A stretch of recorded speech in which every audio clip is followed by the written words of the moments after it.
नमस्कार मंडळी, पिसारावर मायबाप प्रेक्षकांची परत एकदा स्वागत. ज्यांना माहिती नाही त्यांना सांगते की पिसारावर मी कृष्ण ग्रंथातील काही गोष्टी सांगत असते.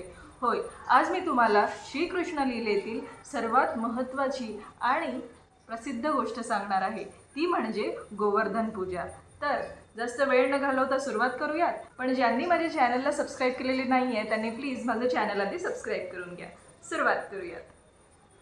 तर एकदा श्रीकृष्ण आणि बलराम यांनी पाहिले की याज्ञिक ब्राह्मण ज्याप्रमाणे वैदिक यज्ञ यागात मग्न झाले होते त्याप्रमाणे वृंदावनवासी गोपजन स्वर्गराज इंद्राला प्रसन्न करण्यासाठी एका यज्ञाचे आयोजन करत होते. इंद्रदेव पाणी पुरवठा करणारा देव आहे. चैतन्य चरित्रामृतात म्हटले आहे की एका कृष्ण भक्ताचा असा दृढ विश्वास असतो की केवळ कृष्ण भावनेत अर्थात श्रीकृष्णांच्या प्रेममय दिव्य सेवेत संलग्न होऊन तो सर्व प्रकारच्या ऋणांतून मुक्त होत असतो. एका श्रीकृष्ण भक्ताला वेदांमध्ये सांगितलेले कर्मकांड करण्याची काहीही आवश्यकता नसते आणि देवी देवतांची उपासना देखील करण्याची आवश्यकता नसते. श्रीकृष्णांचा आश्रय घेतलेल्या भक्ताने सर्व वैदिक कर्मकांडे आणि सर्व प्रकारची देवोपासना केली असल्याचे समजले जाते. देवोपासना आणि कर्मकांडे संपन्न करून कोणीही श्रीकृष्ण भक्ती विकसित करीत नाही, परंतु श्रीकृष्णांच्या सेवेत पूर्णपणे संलग्न झालेल्या व्यक्तीने अगोदरच सर्व वेदाज्ञांचे पूर्णपणे पालन केलेले आहे असे समजते. श्रीकृष्ण वृंदावनात उपस्थित असताना त्यांना आपल्या भक्तांची अशी कर्मे थांबवून एकमेव शुद्ध भक्तीची दृढतेने संस्थापना करावयाची होती. श्रीकृष्ण सर्वज्ञ भगवंत आहेत आणि गोपजन इंद्रयज्ञाची तयारी करीत असल्याचे त्यांनी जाणले होते, परंतु एका सभ्यतेचा भाग म्हणून ते नंद महाराजांसारख्या वयस्कर व्यक्तीकडे अतिशय आदराने आणि विनयाने विचारणा करू लागले.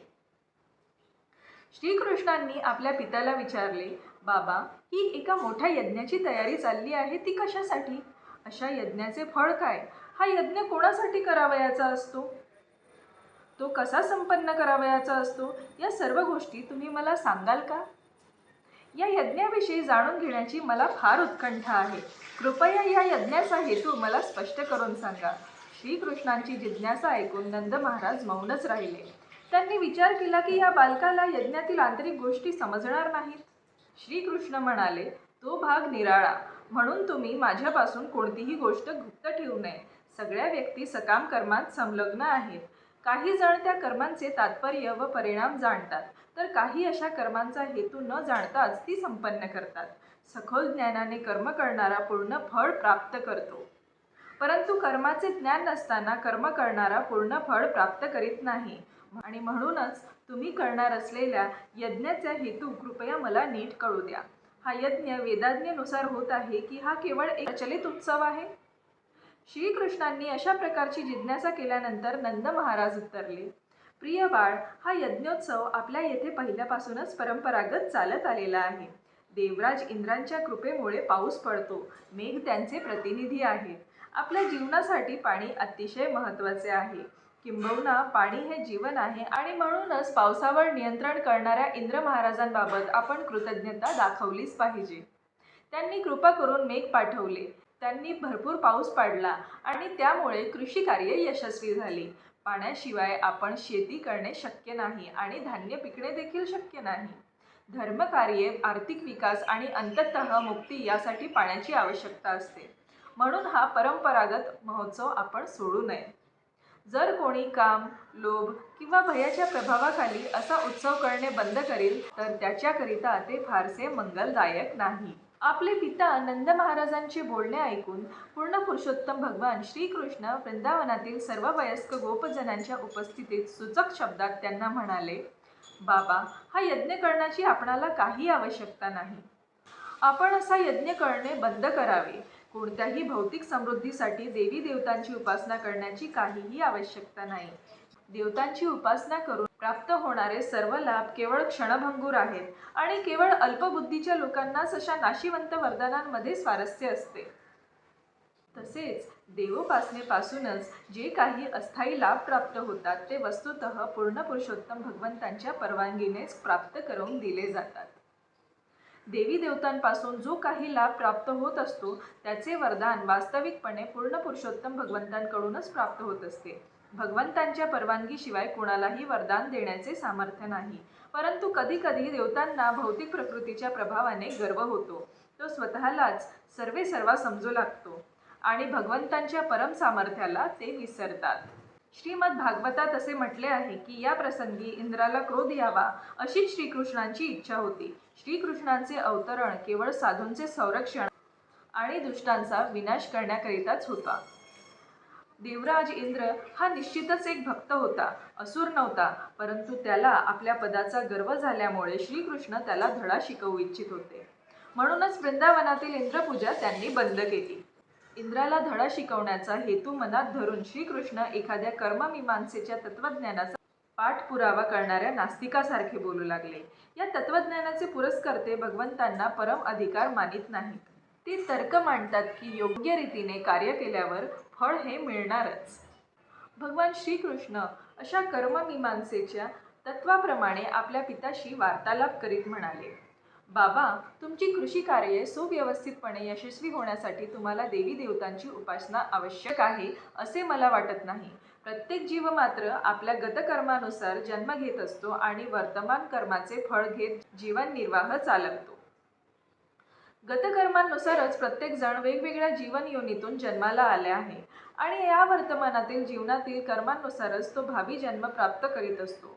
जीवांना वेगवेगळ्या श्रेणीतील भौतिक सुविधा, असुविधा, सुखदुःखे जी प्राप्त होतात ते सगळे त्यांच्या वर्तमान जीवनातील किंवा गत जीवनातील वेगवेगळ्या कर्मांचे वेगवेगळे परिणाम आहेत. नंद महाराज आणि तेथील उपस्थित वयस्क मंडळींनी विवाद केला की कोणीही अधिष्ठात्या देवतेला प्रसन्न केल्याविना केवळ भौतिक कार्य करून चांगले फळ प्राप्त करू शकत नाही आणि ही वस्तुस्थिती आहे. श्रीकृष्ण या वादाला निरस्त करीत म्हणाले, बाबा, ज्याने स्वतःची विहित कर्तव्य पार पाडली असतील त्यालाच देवता फळे प्रदान करतात. ज्याने अशी विहित कर्तव्ये उत्तम तऱ्हेने पार पाडलेली नाहीत त्याला देवता फळे प्रदान करीत नाहीत. म्हणून देवता विहित कर्मांच्या संपादनावर अवलंबून आहेत. हे उत्तम फळे प्रदान करण्यात सर्वेसर्वा नाहीत. मग त्यांची इतकी काळजी करण्याचे कारण काय? बाबा, इंद्राची पूजा करण्याची काही गरज नाही. प्रत्येकाला स्वकर्मांचे फळ प्राप्त करावयाचे असते. वस्तुतः प्रत्येक जण आपापल्या स्वाभाविक प्रवृत्तीनुसार योग्य कर्मांमध्ये मग्न असल्याचे आपण पाहतो आणि अशा स्वाभाविक प्रवृत्तीला अनुसरूनच सर्व प्राणी, देवता असो की मानव, आपापली फळे प्राप्त करतात. नंद महाराजांच्या अनेक गायी होत्या आणि श्रीकृष्ण त्यांचा सांभाळ करीत होते. त्यामुळे श्रीकृष्ण स्वतःला वैश्य मानित होते. वैश्य उपरोक्त चारही कर्मे करू शकत असले तरी वृंदावनातील गोप प्रामुख्याने गोरक्षणातच संलग्न होते.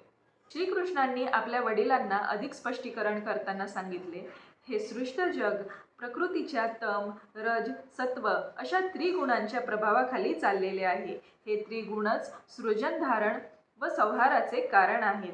मेघ रजोगुणाच्या क्रियेतून निर्माण होतात, म्हणजेच पावसाला कारण रजोगुण आहे आणि पाऊस पडल्यावर प्राणीमात्रांना त्यांचे फळ मिळते, त्यांची कृषी कर्मे यशस्वी होतात.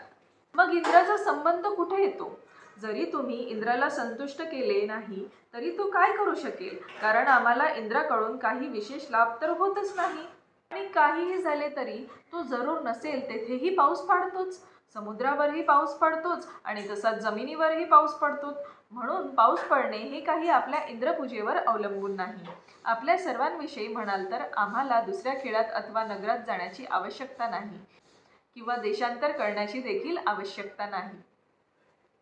मोठमोठ्या नगरांतून उत्तुंग इमारती असतीलही, परंतु आम्ही तर या वृंदावन नावाच्या वनातच निवास करण्यात संतुष्ट आहोत. आमचे विशेषतः गोवर्धन पर्वताशी आणि वृंदावनाशी नाते आहे, अधिक कोणाशीही नाही.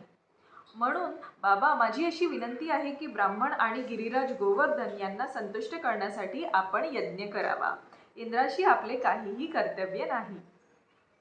श्रीकृष्णांचे कथन ऐकून नंद महाराज म्हणाले, बाळ, तू सांगतोस तर मी ब्राह्मणांसाठी, गोवर्धनासाठी दुसरा यज्ञ करीन, परंतु आता इंद्रयज्ञ नावाचा हा यज्ञ मला करू दे.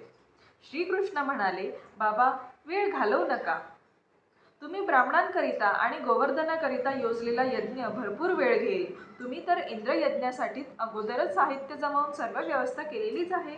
आता या सर्व गोष्टींचा तात्काळ ब्राह्मणांना आणि गिरिराज गोवर्धनाला संतुष्ट करण्यासाठी उपयोग करू. तर अशा रीतीने श्रीकृष्णांनी इंद्रयज्ञ थांबवला. पण पुढे काय झाले हे ऐकण्यासाठी तुम्हाला माझा पुढील व्हिडिओ बघावा लागेल. चला तर मग जास्त वेळ न घालवता व्हिडिओला लाईक, चॅनलला सबस्क्राईब आणि शेअर करायला विसरू नका. तोवर मला आज्ञा द्या. कृष्णाची कृपा सदैव तुमच्यावर राहो.